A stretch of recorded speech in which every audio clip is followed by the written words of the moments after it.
ഈ channel subscribe ചെയ്ത് bell button click ചെയ്യൂ. നമ്മളെല്ലാവരും വാട്സപ്പിൽ ചാറ്റ് ചെയ്യുന്നവരാണ്. എന്നാൽ ടൈപ്പ് ചെയ്യാനുള്ള മടി കാരണമാണ് നമ്മൾ വോയിസ് മെസ്സേജ് അയക്കുന്നത്. എന്നാൽ ഇന്ന് പരിചയപ്പെടുത്തുന്ന ആപ്ലിക്കേഷൻ നമ്മൾ പറഞ്ഞു കൊടുത്താൽ മതി, മലയാളത്തിൽ ടൈപ്പ് ചെയ്ത് നമുക്ക് തരും. അങ്ങനെ ഒരു ചെറിയൊരു ആപ്ലിക്കേഷനാണ് ഇന്നത്തെ വീഡിയോയിൽ പരിചയപ്പെടുത്തുന്നത്. എന്നാലും നമുക്ക് വീഡിയോ കാണാം. അതിനു മുന്നേ നമ്മുടെ ചാനൽ ഒന്ന് സബ്സ്ക്രൈബ് ചെയ്യുക. കൂടെ കാണുന്ന ഈ ഒരു ബെൽ ഐക്കൺ കൂടി ഒന്ന് എനേബിൾ ചെയ്യുക. എന്നാൽ മാത്രമേ നമ്മൾ ചെയ്യുന്ന വീഡിയോസ് നിങ്ങൾക്ക് അതേസമയം ലഭിക്കുകയുള്ളൂ.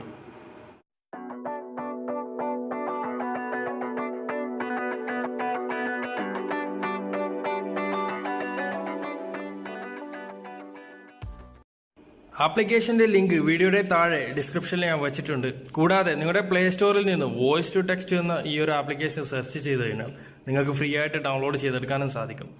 ആപ്ലിക്കേഷൻ നമുക്കൊന്ന് ഓപ്പൺ ചെയ്ത് നോക്കാം. ആപ്ലിക്കേഷൻ ഓപ്പൺ ചെയ്ത് കഴിഞ്ഞാൽ നമുക്ക് ഇങ്ങനെ ഒരു ഇൻ്റർഫേസാണ് കാണാൻ സാധിക്കുക. താഴെയായിട്ട് നമുക്ക് കാണാം ഈ ഒരു മൈക്കിൻ്റെ ഐക്കൺ. ഈ ഒരു മൈക്കിൻ്റെ ഐക്കൺ നമ്മൾ ക്ലിക്ക് ചെയ്ത് കഴിഞ്ഞാൽ നമ്മൾ പറയുന്നത് എന്തോ മലയാളത്തിൽ ഈ ഒരു ആപ്ലിക്കേഷൻ ടൈപ്പ് ചെയ്ത് കാണിച്ചു തരും. അതിനായിട്ട് നമുക്ക് ഈ ഒരു മൈക്കിൻ്റെ ഐക്കൺ ഒന്ന് ക്ലിക്ക് ചെയ്യാം. നിങ്ങൾ ആദ്യമായിട്ടാണ് നമ്മുടെ വീഡിയോ കാണുന്നതെങ്കിൽ തീർച്ചയായിട്ടും നമ്മുടെ ചാനൽ ഒന്ന് സബ്സ്ക്രൈബ് ചെയ്യുക.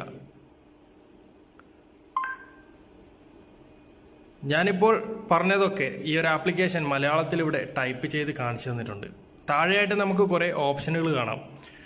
ഇവിടെ വലതുവശത്തായിട്ട് താഴെ നമുക്ക് കാണാം ഈ ഒരു വാട്സപ്പിൻ്റെ ഐക്കൺ. വാട്സപ്പിൻ്റെ ഐക്കൺ നമ്മൾ ക്ലിക്ക് ചെയ്ത് കഴിഞ്ഞാൽ നമുക്ക് ഡയറക്റ്റായിട്ട് വാട്സപ്പിലേക്ക് സെൻഡ് ചെയ്യാൻ സാധിക്കും. കൂടെ കാണുന്ന ഷെയർ ബട്ടൺ അമർത്തി കഴിഞ്ഞാൽ നമുക്ക് വാട്സപ്പിലേക്കും ഫേസ്ബുക്കിലേക്കും മറ്റു ആപ്ലിക്കേഷനുകളിലേക്ക് സെൻഡ് ചെയ്യാനും സാധിക്കുന്നതാണ്. ഇവിടെ കാണാൻ നമുക്ക് കോപ്പി ഐക്കൺ. കോപ്പി ചെയ്തിട്ട് നമ്മുടെ വാട്സപ്പിലേക്ക് പേസ്റ്റ് ചെയ്തിട്ട് നമ്മുടെ സുഹൃത്തുക്കളിലേക്ക് ഷെയർ ചെയ്യാനും സാധിക്കും. അപ്പോൾ ഓക്കെ ഫ്രണ്ട്സ്, നല്ലൊരു ആപ്ലിക്കേഷനാണ്. നിങ്ങൾക്ക് ഇഷ്ടപ്പെട്ട് കഴിഞ്ഞാൽ തീർച്ചയായിട്ടും നിങ്ങളുടെ സുഹൃത്തുക്കളിലേക്ക് നിങ്ങൾ ഷെയർ ചെയ്ത് കൊടുക്കുക. കൂടാതെ നമ്മുടെ ചാനൽ നിങ്ങൾ സബ്സ്ക്രൈബ് ചെയ്യാൻ മറക്കരുത്. അടുത്ത നല്ലൊരു വീഡിയോയുമായിട്ട് നമുക്ക് വീണ്ടും കാണാം. Okay, friends.